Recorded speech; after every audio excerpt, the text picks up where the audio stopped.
शूद्र चाहे कितना भी वेदों का ज्ञाता क्यों न हो, शास्त्रों का ज्ञाता क्यों न हो, शूद्र कभी पूजनीय नहीं हो सकता।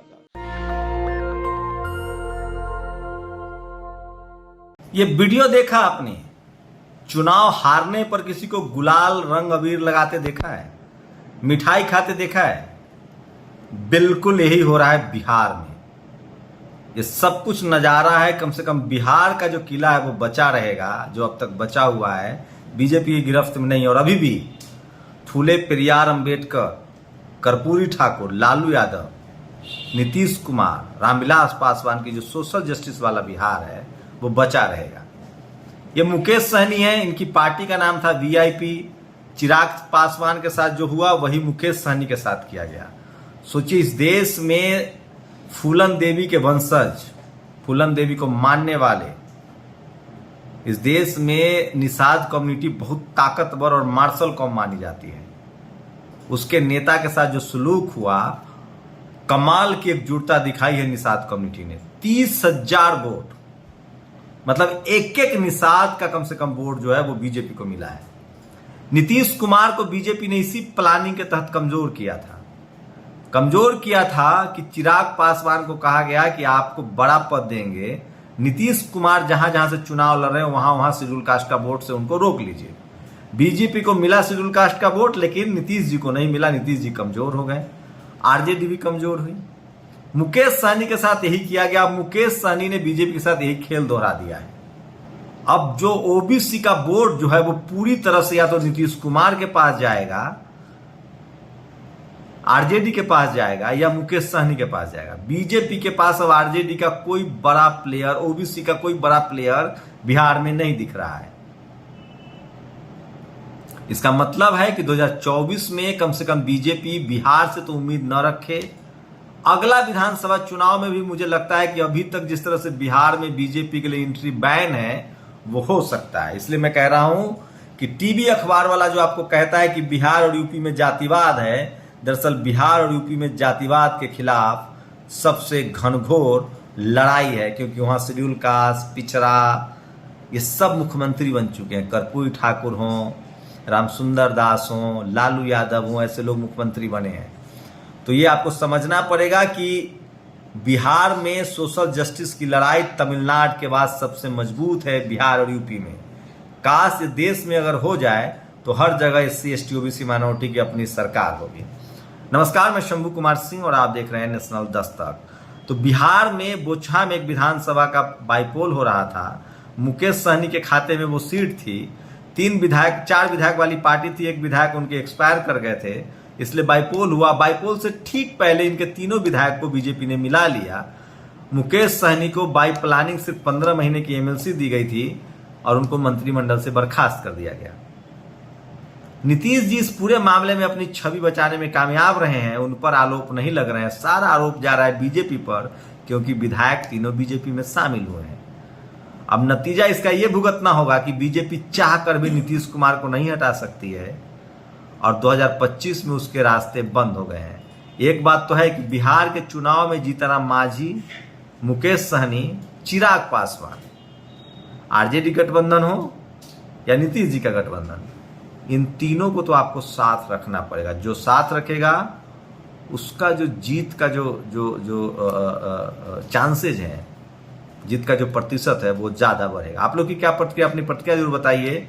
लेकिन मुकेश सहनी की पार्टी ने जिस तरह से लगभग 30,000 वोट लाया है, नंबर 1 पे आरजेडी रही, दूसरे नंबर पे बीजेपी रही, तीसरे नंबर पे मुकेश सहनी। इसका मतलब है कि मुकेश सहनी बड़े प्लेयर साबित होने जा रहे हैं भविष्य में। ये वीडियो देखिए, यति कृष्णानंद के इस बयान के बाद इन पर कार्रवाई होगी। यूपी पुलिस ये शख्स सरेआम नरसंहार की धमकी दे रहा है मुसलमानों की। तो हिंदू मुस्लिम का खेल जो है वो लगातार चल रहा है। और ये देखिए, ये बाबा साहब की तस्वीरें, सिर्फ उनके जयंती के दिन किस तरह से बाबा साहब की तस्वीरों को बहराइच जिले के कैसरगंज विधानसभा थाना फखरपुर में, सोचिए आज भी इस देश में बाबा साहब की तस्वीर को फेंकने वाले लोग कैसे बचे रह जाते हैं। पुलिस कोई कार्रवाई क्यों नहीं करती है, कल्पना से परे है। इसलिए मैं कह रहा हूं कि जिनके तस्वीर से इतनी दिक्कत है लोगों को, उनके विचारों से क्या परेशानी होती होगी समझना, बहुजनों को समझना चाहिए कि उनके लिए कौन अच्छा है। और ये देखिए दुखद समाचार, रमन वाल्मीकि के छोटे भाई राजेंद्र वाल्मीकि जी के दूसरे बेटे जानू की अज्ञात बदमाशों ने गोली मारकर हत्या कर दी। 2 साल पहले रमन वाल्मीकि की मृत्यु जेल में हुई थी। 3 महीने पहले ही जानू पर हमला हुआ था। ये सब सीएम ओहरी सरकार, पुलिस हरियाणा की नाकामी के चलते हुआ है। हरियाणा में लगातार वाल्मीकि समाज पर कहर टूट रहा है। इससे पहले एक जानी मानी जो प्रोफेसर है कौशल पवार, उनके परिवार पर भी हमला हुआ था और उल्टे वाल्मीकि समाज के लोगों को जेल में बंद कर दिया गया था। और ये तस्वीरें देखिए, जैन जिज्ञासु ने एक तस्वीर शेयर की है। ये 1923 की का मार्कशीट है। इक्का दुक्का SC ST OBC स्कूल जाते थे, उसमें भी वो शानदार परफॉर्म करते थे। और OBC के लिए एक बड़ी खबर है, देखो OBC समाज के लोग हिंदू खतरे से बाहर हैं। यहाँ पर यदि अपने इसके विरोध में कुछ किया तो खतरे में हिंदू आ जाएगा। अरे OBC समाज के मूर्खों, दिन रात हिंदू हिंदू करने से फुर्सत मिले तो कभी यहाँ भी देख लो। सामान्य का कट ऑफ जो है 129 और OBC का 132 है। ये समीक्षा अधिकारी, सहायक समीक्षा अधिकारी, मैं बार बार कहता हूँ, जो लोग आपको चपरासी नहीं बनने देना चाहते वो मुख्यमंत्री बनने देंगे। SC ST को समझ, OBC के लोगों का तो 27% रिजर्वेशन से सबको दिक्कत है और OBC का कट ऑफ ज्यादा जा रहा है।